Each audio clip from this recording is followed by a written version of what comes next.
Grabing bantayan kaagad Uranza at Mervin Corpus, matinding bakbakan ang ating makikita rito at the 3P champion natin rito. Junel Carcuiba napasama na sa breakaway, kasama rito sila Marcio Dario at John Paul Morales, solo siya sa magkahabol. Grabe yung maintain 57 to 56 para dumikit sa ating grupo at John Rinabara nakakita siya ng ahon. Ito na pinasabog na at mapayag kaya rito si Corpus. Grabe yung angatala rito at matiingsan. Rimat yan Alexis Pagana nanguna pero si Kabi Casimos papayag kaya siya rito nasa likuran. Alexis Pagana nasa harapan pero si Tugawin Daanak bumabantay at inunahan niya.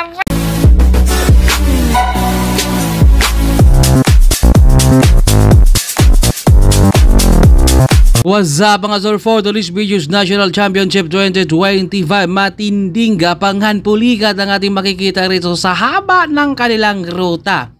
215 kilometers, mag-i-enjoy kaya sila dito at kailangan meron kang endurance dahil kapag wala asahan mo baka hanggang gitna ka lang. Andito mga team Victoria, Excellent Noodle Standard at 3-time champion Jonel Carcuiba ng team GGC, pero siya noon ay dating Go for Gold at Edward. Andito ang mga under 23 natin noon na ngayon ay nandito na sa ating elite kaya mapapalaban sila rito. Kung baka kailangan meron kang biyahe sa ganito kahaba ng rota. Uranza, syempre pasok na yan siya. Kung baga para na siguro siya kanyang mga kakampiyan dahil nag-middle yan siya. Kung baga mananatili pa rin sa kanya yan. At nandito mga Go for Gold, Jonel Carcuiba, paano kaya pigilan ngayon na hindi masyado ahon ang ruta pero ngayon napakatinding pulikat siguro mga makikita natin rito at medyo nata-traffic sila at ito yung likuran, napakarami yan nila. Kung mag-aabang natin mamaya yan at ito na yung dalawa nagkakabantayan agad sila rito at si Corpus at Uranza. Mga matinding bantayan yung dalawa rito dahil lusong to, kahit maiwanan ka rito ay pwede kang humabol dahil hindi masyado apersa yung grupo niyan. Pero kapag patag sa ganito ka, layo rin na medyo talagang nakukuha lang ka na ng lakas. Uranza nasa harapan at naplatan dito. Victoria si Paco at nandito naman yung kanyang kakampi na handa rin tumulong at JP rin naflatan rin. Marami dito mga naflatan ha. Baga syempre patsambahan na kapag nataon sa'yo dahil napakarami nyo. Ikaw pa yung natapatan ng flat. Kaya talaga para sa'yo talaga yan. At breakaway apat at 3-time champion nandito na kasama. Apat sila rito at Carcuiba, Edson, Marcio Dario at John Mark Kamingaw. Wala dito ang Go for Gold, malamang sila ang bebet-bet at 7-11. Pero ay kalmado ang pagtatrangko naman nilang apat dito dahil hindi sila nagtutudol. Kapag gagalaw ang peloton, aabutan sila kaya kalmado sila at hindi nila minamadali rito. Dahil Go for Gold ang wala rito at 7-11 malamang. Ito na Go for Gold ang pumanhay. Hatak-hatak ni Lago rito at kita nyo naman yung grupo natin. Talagang hindi sila nagmamadali dahil alam nila na yung apat hindi rin nagmamadali. Kalmado talaga. Hindi nag-pwersa rin yung apat dahil alam nila kapag ipepwersa nila yung haba ng rota baka hanggang gitna ka lang.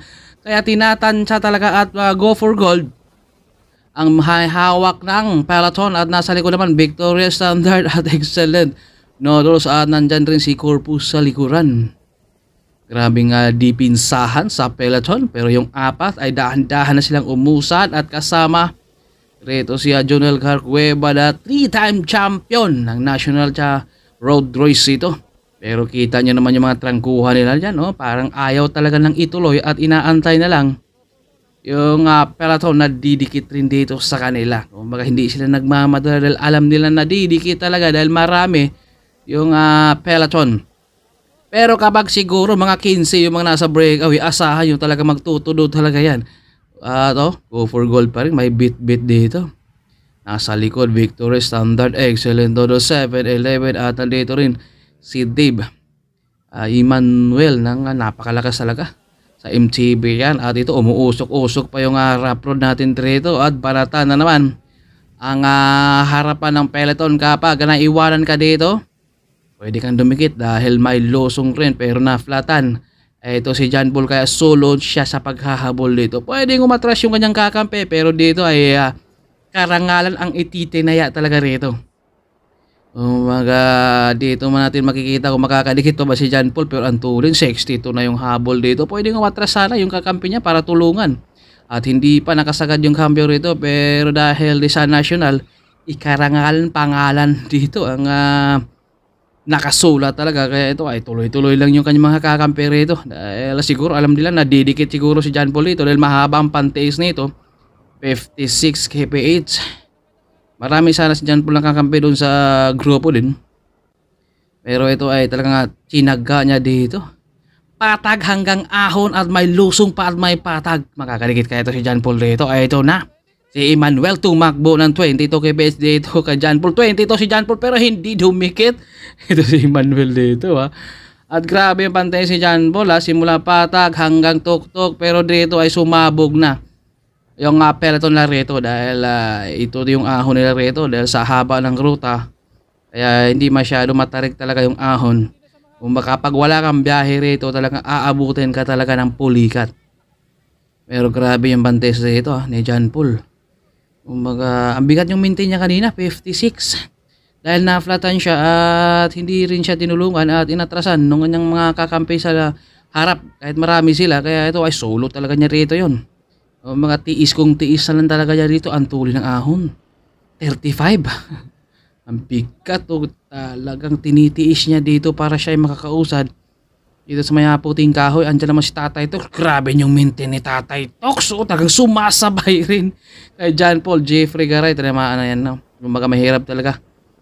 Kahit anong lakas mo, kapag ikaw ay tinamaan ng pulikat, ito nagkakaroon ng mga kasama si John Paul, ay inabutan niya. At nandito rin ng mga Team Army, Dil Rosario, hinahatak si Paco, lumikit pa rito at nakabini ito. Pati isa na lang to sila dito dahil sumabog yung kalang grupo sa may puting kahoy dahil doon talaga sila sa ahon kapag may magtutudo at si Alin tapos na siguro yung kanyang trabaho dito. Tinulungan niya si John Paul doon sa lusong, yun nga lang mahirap talaga, tiisin rin ang maintain ni John Paul at nakakita naman si John Paul dito ng kasama, niyaya niya para dumikit sa peloton. Tiis kung tiis to, hindi pa nakasagad yung cambio ni John Paul rito. Kumbaga tinatansya lang din niya. Kumbaga marami sila kanina pero naka John Paul yung na-flat at hindi lang si John Paul rin yung mga na-flatan. Marami din, kumbaga ganun talaga, pasortihan ng laro din. Kumbaga kapag para sa iyo ay para talaga sa yan. So, congrats din kay Joseph Habinyar, ang break artist ng Team Excellent Noodles at maraming salamat sa buong Team Excellent Noodles. Shout out din kay Arwin Hisita and Wilson Iscano, Pabs Reño. Sa lahat ng mga followers natin, thank you sa mga subscribers din. Maraming salamat. Tuloy-tuloy lang tayo rito dahil sa vlog ko kayo ang bida. Grabe si John Paul ang haba ng panties at dumikit. Ito si John Paul, simula patag hanggang umakyat sa may puting kahoy, lusong pagdating dito sa patag. Nakakuha pa nga siya ng mga kasama ron pero kumalas din yung mga kasama niya, hindi natiis rin ang hatak at inabot na sila nga Marso Dario rito. Kaya ito ay refill na muna, gutom, pagod na ang inabot nila rito. Kumbaga uhaw. Dahil sa haba ng ruta, kailangan mo rin na talagang tiisin to. Kumbaga di pinsahan. Ang peloton talagang ayaw nila magbigayan rito dahil rito ay itinaya mo ang pangalan mo, karangalan talaga kasi John Paul dito ay hindi tinulungan ng kanyang kakampi. Although nabutan niya si Allen ron, pero siyempre paubos na rin si Allen kaya bumitaw na rin talaga siya. Naku, masakit pa naman kapag bumitaw, napakahirap talaga pag ikaw ay siklista. Ito uhaw, gutom, pagod na to. Saka pulikat, kahit anong lakas mo talaga kapag ikaw ay tinamaan ng pulikat ay talagang mapapa-atras ka, mapapabitaw ka rito at kalmado na muna sila. At Rodney, na-flatan rin siya dito. Marami talagang mga na-flatan. Tumakas yung hangin sa kanilang gulong. Marami na rin tayong mga kumakalas din dahil sa haba ng ruta. At meron tayong breakout siya, Marcelo Grospi, Pascual Kyle, Rizaldo, Julius Lucero at si Waynes. 9 sila rito ngayon. Meron tayong mga amateur na palaban dito sa ating mga pro. At syempre kalmado pa rin ang pagtatrangko rito sa ating the 9-man breakout. Hindi talaga sila nagtutudo dito. Dalawang standard, dalawang Victoria dito ang kasama. Grabe dito, nagkaabutan talaga. Ano bang inaabot yan? White mist. Syempre tubig lang yan at sa mga soft drinks. Baka mahuli tayo dyan. Nagkaabutan raw. Ito, marami sila dito eh. Mga dito yung feeding zone dyan at Pascual rito sa likuran. Medyo kakaiba na yung sipa ni Pascual rito ha. Dahil syempre kailangan meron ka talaga biyahe rito sa haba ng ruta. At matinding malakas to at parang naibabalik rito yung PNG ha dahil magkasama pa rin to si Pascual at Marcelo at Lucero dito. Grabe yung kanang breakaway at nandito si Waynes, Julius Todd, Grospe kasama kay Siam sila rito sa first group. Talagang bumanat sila ron at nakakuha ng tempo at second group din. At kasama si KJ Boy napalaban rin dito sa ating mga pro. Alexis Pagarabit. Kinakain pa rito yung soft drinks. At Navarra bumabanat na naman sa count pero si Jetro sumasabay. Pinasabog na ni Navarra at iniwan pero papahayag kaya dito si Corpus. Nako, humahabol at binapakalat sa ni Corpus ang peloton. Dito na sila nag-angatan ngayon. Nakita ni Corpus na umaangat si Navarra at sinuklian niya man dito pero late na ang habol pero papahayag kaya si Corpus. Ito banatan rin ang peloton. Ayaw nila magpapatalo rito pero isa lang talaga ang magiging champion natin rito. Ang gold, silver at bronze. At sino kaya nasa breakaway na kaya natin? O nandito pa sa ating peloton. Si Corpus nakatakas na. Daniel nakabungad pero ito hindi makakawala. Si Navarra dahil inabot rin siya dyan. No? Talagang hindi siya pinagbibigyan. Dyan 9-man breakaway kasama si Marcelo, Lucero, George, Lizardo at kasama si Kyle Pascual, si Wentz. Matinding bakbakan at nandito pa si Julius Todd. Nakahigpit na ng clits dito si Kyle kaya abangan natin trito kung sino ang kukuha sa gold, silver at saka bronze natin sa ating 2025 National Championship. Landerson, hinatak at tinatansya lang siguro din sa ating peloton na abutan nila pero kapag ito ay tinamad at tuluyan silang pagtatansya lang lagi dyan, masasagad ng ating Siam dahil marami sila dahil hindi nagtutudo sa pagtrangko yung Siam. Kumbaga timing lang talaga na talagang dahil bumibubungad palit, kumbaga hindi sila nagtutudo at ito inabot ng pulikat number 75. At ito yung peloton, bumagal na naman sila rito. Dahil siyempre, meron na yung mga kakampi ang nakabunga dyan dahil hindi talaga yan maghahabol. Ito, 7-11. Lumabas rin dyan pero habol rin kaagad. At George bumanat sa ahon. Kalmadong lang yung breakaway rito. At Marcelo, nag-jump rin siya dito. Wala nang humabol siguro. Mga groggy na rin talaga to. At Lucero. At siya rin yung ating nag-silver. Last year, grabe ha. Kumbaga the 3-time champion, Jonel Carcueva at sa taon ng 2025. Magiging 4-time champion kaya siya pero nando na sa ating breakaway yung kanya sa ating first group. At sa pag-ahon ng puting kahoy, ito na parang magkalasa na sila rito sa ahon. Lucero pumanay sa kanan si Waynes, Marcelo. Ito na. Talagang sumasabog na yung kanang breakaway at nawawala na rin dito si Grospe. Naghabol sa likuran pati si Pascual. Napapabitaw na sila rito sa ahon. Pati isan at pati bayan ng dibdib. Talaga dahil pulikat ang abutin maaya na. Si Grospe tinamaan ng pulikat rito. Kunti lang yung agwat ng ating breakaway dahil hindi sila nagtutulo dahil alam nila na kapag nagtutulo sila doon sa pagtrangko baka pagdating sa finish wala silang pang dulo. Kaya kalmado yung ating breakaway pero yung ating peloton kalmado rin naman yung takbo nila rito. At Julius Todd, sayang bumalik siya sa grupo dito. Nasa breakaway na yan sana siya pero ngayon ay bumalik ha. Talagang pulikat ang meron talagang kalaban mo dito kahit anong lakas mo. At dito si Iman, naku masasagad na kaya hanggang finish line, napapangiwi na. At John Paul, ito na, malayo na. Parang hindi na ito didikit sila dahil aatras na yan. At grabe yung ating laban ngayon ha. Kunti lang mga nakikita natin ng mga banatan pero yung patiisa nila at ito yung peloton. Kunti lang yung agwat niya no, nasa harapan ng yung breakaway. Pero talagang walang gustong mag-jump rin dahil kapag may mag-jump, baka maubusan ka rin pagdating doon sa ating finish line kaya hindi talaga nila ginawa rin.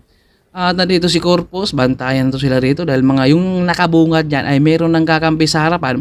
Kaya check lang talaga sila at depensa rin. Mga matinding bantayan at nandyan si Kamikaze Mobs, si Driga Bahog, ito yung harapan, nakabantay rin. Si Nicole Pareha Oranza, andito naman sa likod ng Victoria kaya nahirapan din sila at si Pascual kasama si George Apat na sila dito, pati isa na lang yung apat at nandito pa si Wins. Grabe yung panties dito ni Wins kasama si Lizardo, Marcelo at saka si Lucero.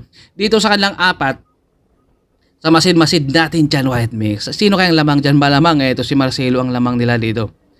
Dahil matinding ahon yan at may pangrimate rin yan. Pero mapapalhaban rito si Wins ng Team Exodus kapag hindi siya bibitaw rito sa kanilang apat dahil may pangrimate ito si Wins.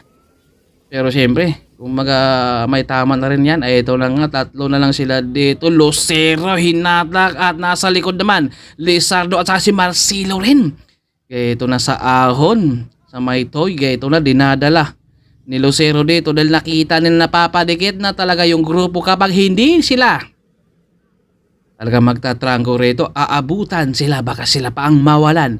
Dahil papadikit yung grupo at nandun yung mga sprinter na nag-aabang ng rematihan at Marcelo ito dinadala ng dahan-dahan niya rito. Meron mga depensa na rin yan doon sa peloton. Rematihan ang ating aabangan natin na nasa harapan. Marcelo humahabol naman etong si Lucero dito at Lizardo nasa likod na yung ating peloton at sinasagad na dito ni Marcelo. Pilipan natin Victoria Champion natin sa taon ng 2025 Road Race National. Marcelo Pilipit pangalawa dito. Si Lucero pangatlo, si Lizardo. Ito yung grupo, kunti na lang sana. Ito magandang abangan yung kalang Grimat 100 dito. At si Mark dito nasa harapan. Alexis Magara. Tugawin na ito na bumaba na si Corpus nasa likuran. Pati isa sila dito nakatudog dito si Tugawin kay Alexis. At biglang kumanan pantay na pantay. Pero inunahan niya sa pagbike to. Si Alexis Magara. Ginamitan talaga ng kamikasi mobs. Iba talaga ang mga veterano kapag gagalaw na sila pagdating na sa finish line. Grabing pang-taste roulette.